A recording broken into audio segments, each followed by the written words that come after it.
Hey guys, so today I'm going to be answering most of your YouTube questions. There were a lot of them. I can't answer all of them, but I will try to answer the ones I have printed out. So, first question is from Paul81mus. They ask, what type of paints do you use? That's a question I get a lot.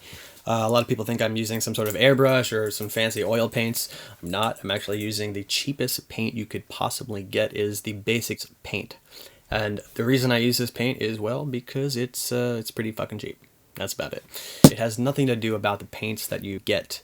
There are probably way better paints you could be buying, but it's what you do with the paint. That's all that matters. Basic paints. They didn't sponsor me. This is just what I use. The next question is, what music do you listen to while you sculpt? That depends on the mood I'm in. Usually Nick Drake or Ravi Shankar or something like that. I really like the new MGMT album, Little Dark Age. I think that's amazing. But it always depends. So, question number 3. Will you be making more films like the Scarecrow one? I loved it. Well, thank you. And yeah, I will be making more films like that. I'll have one for this guy coming out. A little stop motion. She was fun to make. I think making those process films, it's great because it shows how things are created, and it kind of breaks that barrier of, you think things are made in this big factory. You think it involves 3D printers and all that stuff, but there's something about the handcraftedness of sculptures that it's important to show the process of them, and it helps inspire people to actually go about doing them themselves.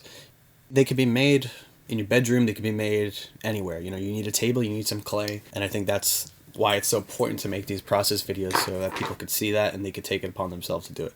So yes, I will be making more films like that. Question number 4 from Sarah Hunt. Are you a self-taught artist? Yes and no. I am a self-taught fine artist. I am not a self-taught animator. I went to school for computer art and animation at SVA, and I learned a lot of programs, motion graphics, stuff like that. I didn't go to school for sculpting or making toys and stuff like that. That is stuff that I did for my own pure enjoyment, and I learned by doing. So, yeah. Question number 5. Where did you get your shirts and beautiful hair? And also, what do you think of people when they say you're Tim Burton's son? That's a 3-parter. First question, where do you get your shirts? I don't know. I got this at a concert, Jimmy Eat World. There you go. Where do you get your hair? It comes from my head, I wake up, it's there. I do this a lot, puff it up, full of grease, wash it twice a week. What do you think of when people say you're Tim Burton's son? Well, guess what, guys? I'm not his son. Sorry. I met him. Great guy. Not his son. But I know when people say that, it's coming from a nice place. It's kind of a compliment, I guess. But, artists never want to be compared to other artists. So, I'm not Tim Burton's son. Sorry. Next question is, how did you originally get into everything you do? Well, that's a very general question. I don't know how to answer that one. I mean, I guess you get into anything, from a want. If you have some sort of itching yearning in the back of your head that you have to scratch. I got into toys because I collect toys. I got into art because I collect art. I like art. So the things I do encompass everything that I like. I contacted toy makers and went to galleries, bought a bunch of toys, and sure enough, now I'm making toys. Same with art. So it has to start from some sort of want. And maybe you don't know the end goal, and that's okay. You follow your taste, you follow what you enjoy, and things will come about. I don't know. Who knows? Next question, okay? Did you study animation? And what programs do you use to animate? And what animations are you working on right now? Well, yes, I did study animation. I went to SVA, Computer Art Department, 2007 to 2011. What programs I use to animate? I use After Effects. That's about it. Next question is from Javier. He says, show us your workshop, dude. This is it. This is my workshop. It's also my bedroom. My bed is right over there. It's a small little cot. I don't have a studio or anything. I have a bed. I have a filing cabinet, which acts as a dresser drawer. I have this table over here. That's it. That's all it is. you know, no fancy studio. Very sorry to say, to ruin the myth. I go to a lot of art shows and people say, oh, you know, I'd love to come visit your art studio. And I'm like, listen, it's my bedroom. Sorry. Next question. Do you have any exhibitions scheduled? I have some signings coming up. China, I'll be in China April 5th through the 7th at the Shanghai toy show. I'm going to be with ToyQube, signing new Scarecrow toys and doing some live painting and all that fun stuff. So I'll be in California at the Lightning in a Bottle Festival, May 24th through the 28th. That's 4 days of live painting, and then at the end there's a big auction. And I will be in New York at the 5 Points Festival in Brooklyn, my hometown, June 2nd through the 3rd. I'll be signing figures, talking, hanging out. And I'm coming back to California for DesignerCon, the biggest convention of all. November 17th, Anaheim, California. You can get tickets at designercon.com. So 4 upcoming events in the next coming months. Come check them out. And the next question is, what's that green stuff that you used to shape in the pumpkin crab video before you cover it in aluminum foil? What a great question. I have it right here, actually. This is the green stuff that I use. It's called floral foam. I saw it at Michael's one day. I gave it a little squeeze, and I said, wow, this would be a great base to use in a sculpture. Once you mash it, it causes this kind of dust, so you don't want to put clay directly onto it. That's why I put the tinfoil on it, because it gets very dusty. Next question is, hi Jim, you're a huge inspiration in my life. Thank you. And I don't have a question about your art, but could you tell us how Gordo, your dog, came into your life? Yeah, definitely. Well, I had a dog as a kid. His name was Sparky, and I don't have any brothers or sisters, so he was kind of like my little friend. And when I got older, he died when I was in college, and someone came to my house, knocked on the door, gave me their dog. Like, we have a bunch of dogs. And they gave me this little fat puggle, and I was like, well, I don't want this dog. He's nothing like my old dog. Yeah, eventually I was like, oh my god, I love this dog. He's my new best friend. And you know, then I got a little carried away, started painting pictures and sculpting him, making toys and mass producing his face, and you know, that's how he came to be. All right, next question. How long did it take for you to make the Scarecrow? Where can I buy one? Smiley face. Well, that one took me 2 years to make. Oh, there's some stuff in my coffee. I got the green foam in my coffee. Anyway, that piece took me 2 years to make. Reason being is I was working a job from Monday to Fridays, animating stuff, and you get home, you're exhausted. I was working on things after I got home, but I would only work on the Scarecrow on Sunday nights, and every Sunday for about 2 years. So I was doing that along with other projects, and I pretty much started in 2014 and finished it in 2016 once my show was up. So that's how long that took. Now I could do something like that in like 2 weeks, 3 weeks, who knows. But at the time, yeah, it took 2 years.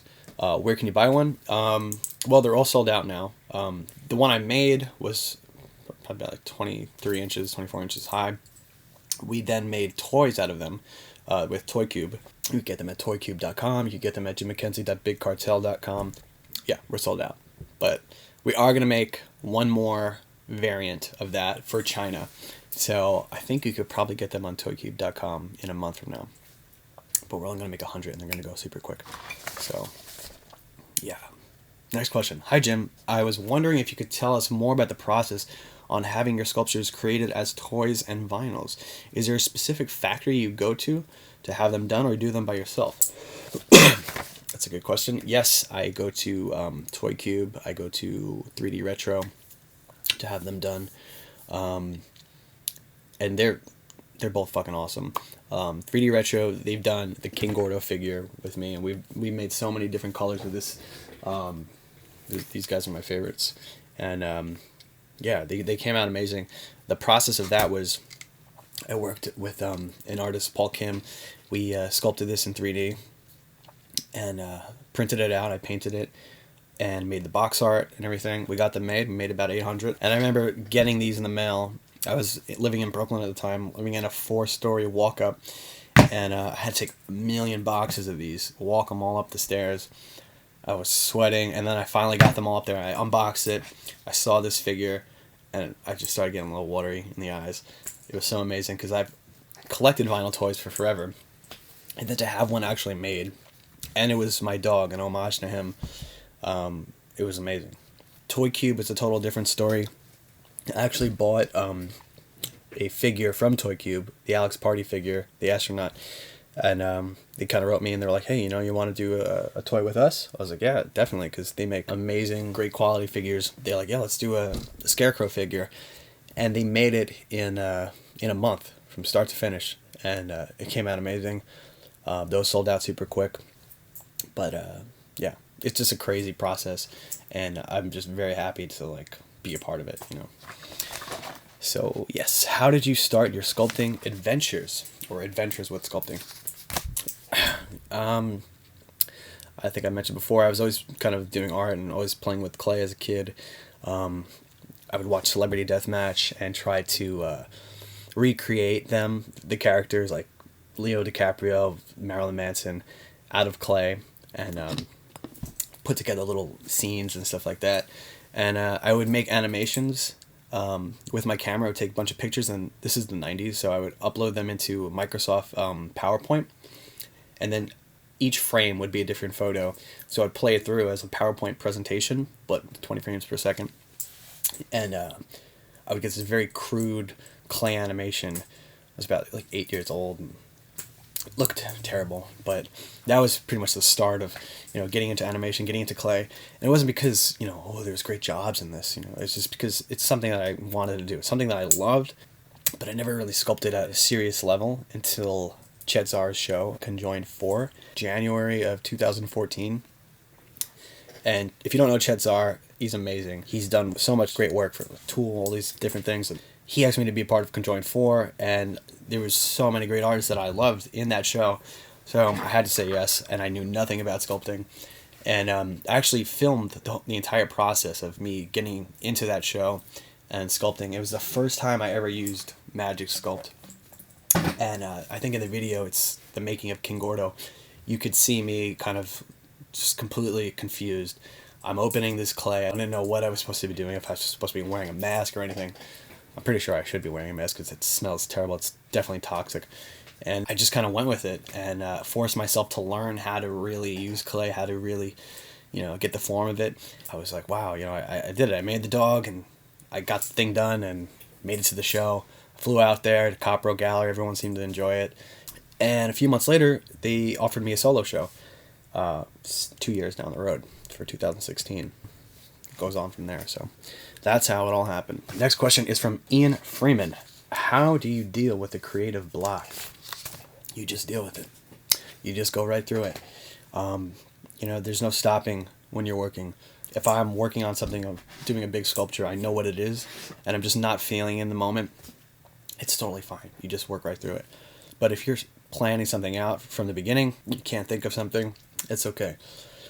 Usually what I do is I have so many pre-existing ideas already, and every time I get an idea, I'll write it down on a Post-it note, and I'll just slap it down on my desk. So I have all these Post-it notes of ideas that went nowhere. So if on the off chance that I am not feeling creative, pick up a Post-it note, and I do that. So yeah, there's so many ideas. Here's one. This is a real stupid idea. I wanted to recreate the Furby because I really loved Furbies as a kid. I thought they were going to be these cool robots, and then I got it, and there was this stupid piece of crap thing. Didn't really do anything. So one of my ideas is, okay, I'm going to recreate this as an actual thing. It's going to be really cool looking. It's going to be a little creature like a gremlin, but still feel like a Furby. And that was a Post-it note that I picked up the other day, and I was like, okay, I'm going to start this. Next question. What type of materials do you make your sculptures with? I make my sculptures out of Magic Sculpt. This stuff. For the most part. There are times where I will use Sculpey, but I will use that as a base. I'll always kind of finish off a sculpture in Magic Sculpt. As I said before, it hardens like a rock. It's just great, Very toxic, smells like shit, but it's great. What kind of clays and what basic tools would you recommend for an absolute beginner? Your channel is inspiring. Thank you. Absolute beginner, I would recommend Sculpey, Super Sculpey, any sort of polymer clay, because it doesn't harden on you. You can control when you want it to harden, you just bake it. It's good because you could get a sense of form. This stuff, on the other hand, you mix it together, you got about an hour until it hardens. And that can be quite difficult if you are a beginner. This stuff, you can make mistakes, you could rip it apart, you could put it back together, and when you want it to harden, you just say, I'm going to harden it. The only downside is that if I want to make a big thing out of this, it's not going to work out. It's going to break eventually, it's going to pop. Whatever you make out of Sculpey will crack eventually. Sorry, Sculpey. As I said, they do not sponsor me. I'm not getting sponsored by any of this stuff. I'm telling you exactly what I use. But this is great because you could use this underneath your sculpture. So what I'll do is I'll take this, I'll put tin foil over it, I'll put some Sculpey on it, and then I'll finish it off with this because it hardens like a rock and very hard to break. You could throw it against a wall and it will probably just crack. I don't know. It probably will break, actually. But it's tougher than this, so that's what I use. What's up with the drill thing that you use on the clay in a lot of your videos? Well, the drill thing is the Dremel. It's great because you could take it wherever you want, but you have to charge it, and then it kind of dies out on you, and you have to charge it again, wait 20 minutes, come back out. But they have a bunch of them, and they're actually really great. You can plug it in. You have ones that have a cable. This is great for rotary work on Magic Sculpt. The thing about Magic Sculpt is you can't take away from it. So say you have something like this, the chin is too big, I take this, oh no, now I've got dust in my coffee. Anyway, yeah, you shave stuff off with this. That's the point of this. Drilling, taking away from Magic Sculpt. The Dremel. Can you please bring back making things? Oh, I wish I could. I wish I could. But I can't, because we shot that whole entire series in one day. We only had enough money to rent the studio out for a day, about 6 hours. And that was really fun. I was editing it. I was starring in it. Came up with the whole thing. And I even had a little puppet Gordo, which is really great. And that kind of derived from everybody saying, oh, you know, we have so many questions, you know, you should put on a tutorial. And then I come out with making things, and some people were actually truly upset because they didn't learn anything. Well, kids, I hope you learned something today. There was one episode with a little girl who was obviously an actor. You consider yourself an artist? I did. Well, you should consider yourself a comedian because this is a joke. People were like, oh my God, you're so mean to this girl. But it was a script. It looks like it was drawn by a 6-year-old.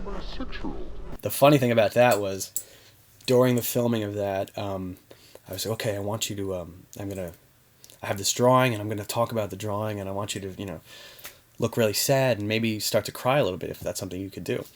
And she's like, I don't want to cry. Do I have to cry? And you'll get very sad at the end. Oh, So we had this drawing that I made as a kid's drawing, and at the very last scene, I smacked it, and it fell down. I didn't tell anybody I was going to do this, and the glass shattered all over, and you get her actual reaction. She goes like, oh my God, he broke it. That's it.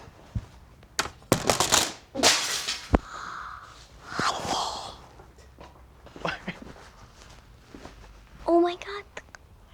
Got it? Yeah. Very good. You broke it. You broke it. You broke. So that was part of the realism in that. But yeah, I loved making that show, and you know, hopefully we could do more of them, but not anytime soon. What is your process when sculpting? I think I just told you guys that, but again, start off with an idea, start off with this stuff, metal armatures. Again, it's always different depending on whatever it is. If I'm making something small, I might start off with this, I might start off with tin foil, but if I'm making something gigantic, I'll put tubes together, I'll take garbage out of the garbage can, and I really do take garbage and make things out of garbage. People think I'm joking around. when I say that this sculpture is made out of a bunch of garbage, but it actually is. Don't tell that to the collectors. I love Quentin Tarantino, so I had to do a Quentin piece. I made this with a bunch of garbage and some clay, and it's hard as a rock. You could use anything, you know? I could use this. I could make something out of this, put it as a base, and make something completely new. Anything you have, you know, throw some resin on top of it, throw some cement on it, anything that makes a base, it doesn't matter. So the process is always different. How do you feel confident about your art? Well, I don't always feel confident about my art. A lot of the times I think it sucks, so, and that's not a joke.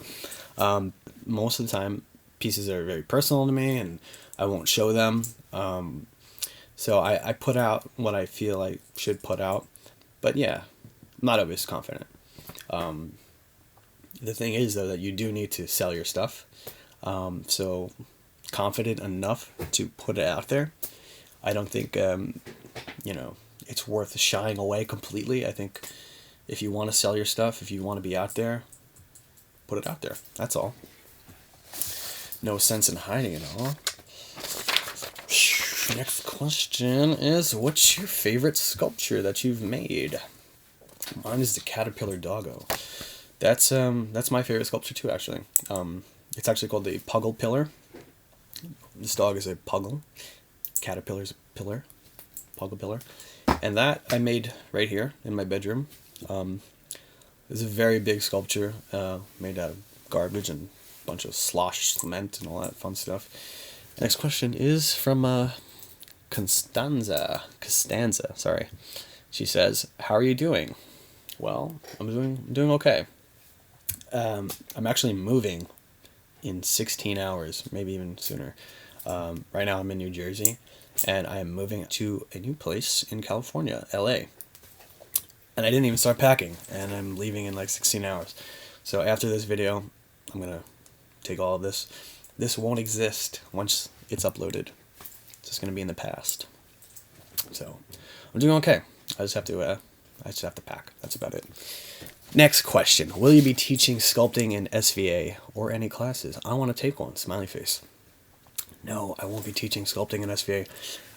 I've never taught sculpting. I've never taken a sculpting class, so it would feel weird to teach sculpting since I've never taken it. I do teach animation and sort of computer art, film stuff in the computer art department at SVA. I haven't taught there in a year, so... Oh, and now I'm moving to Cali, so I guess I won't be teaching there anymore. But, who knows? Maybe in the future. Maybe. Next question. Hola, Jim. Congratulations on all of your 2017 achievements. Party horn. My question is, how do you feel about being the person who creates toys instead of being the person who purchases them? Hashtag toy enthusiasm, heart emoji. I am actually a toy collector. If you look around this room, which I'm about to pack up in about 20 minutes, you will see that there are a million toys all around. Why do I have all these toys? I don't know! But I do. And I have a lot more toys than I have toys that I've made. So I would consider myself a toy enthusiast, toy collector, more than I would consider myself a toy maker. But I've always been a fan of toys, and that's the reason I make them, because I have so many and I have an understanding of how they kind of work together, and I think that goes with anything. If you want to be an artist, you collect art. I have more art from other people than I have of my own. You know, I'm an art collector, and then I become an artist after that. So, yeah, if you are a toy enthusiast, if you have toys, then there's a good chance that you could very well make toys. So, there you go. Okay, next question is from Terminal122. How did everything start? Well, I don't know. The Big Bang Theory. Evolution. Christ? I don't know. How did you get into art, and who inspired you and influenced you when you were younger? This is the same question. Sorry. I started art as a kid. My parents kind of helped me. They knew I liked it. They knew I enjoyed it. And they kind of nurtured that, which is great. And, you know, not a lot of people get that. My dad was an artist. My grandma was, and my grandpa too. He was always building things, and, you know, that kind of trickled down. My dad was a fine arts major. He was a double major. He did that in accounting. And he was a big fan of like MC Escher and all these guys. So I remember as a kid having all these books around, MC Escher, and he would have like the little Dracula model kits and stuff that you kind of assemble and paint. Seeing that kind of propelled me to pursue art more, and just to kind of be on that same level. So yeah. How did you manage to make art your own job, and how do you find inspiration and motivation? Thank you. Well, thank you. And I didn't really make art my own job until very recently. I had this job doing commercials, directing, animating at Art Minutes of Love, and I had to leave it, which was difficult because it was so good. It's very easy to leave a job that sucks, but this was such a great job, so it was killing me to let it go. I want to tell people, hey, you know what? Leave your jobs, do exactly what you want to be doing. What a rock and roll, profound thing to say. But you have to plan for these things. So I had that idea in my head that I was going to leave my job. I was going to pursue this as a career. Years before I'd done that. I didn't just snap and say, I'm out. I'm going to just make art. That would be ridiculous. But a lot of people have done that, and it worked out. For me, personally, I had a plan for this. I've been saving money. It was an okay jump. So you really have to prepare for these things. But it was very scary. Art's not an easy career path, I'll tell you that. And occasionally, if they have a commercial that they need me to work on, I will go back and work on it. So I have the art. I still do commercials every now and then. And I'm alive. So there you go. I have a bed. I have a seat. That's it. That's the life of the artist. So no Bentleys here. This one says, what's your favorite food and drink? Coffee. My favorite food is, I'm a big fan of the triple dipper at Chili's. I do love Thai food, maybe Indian food, a little chicken tikka masala. Quick check subs are always good. Chipotle. Well, I guess that's the end of this Q&A. So hopefully you guys found it insightful. Maybe, I don't know. I have to pack. I have to go to LA, and then I have to land, and then I have to do a show with toy geeks behind the counter, and my throat is completely sore. So yeah, I'm gonna start packing, and hopefully you guys learn something. I don't know. Okay, bye.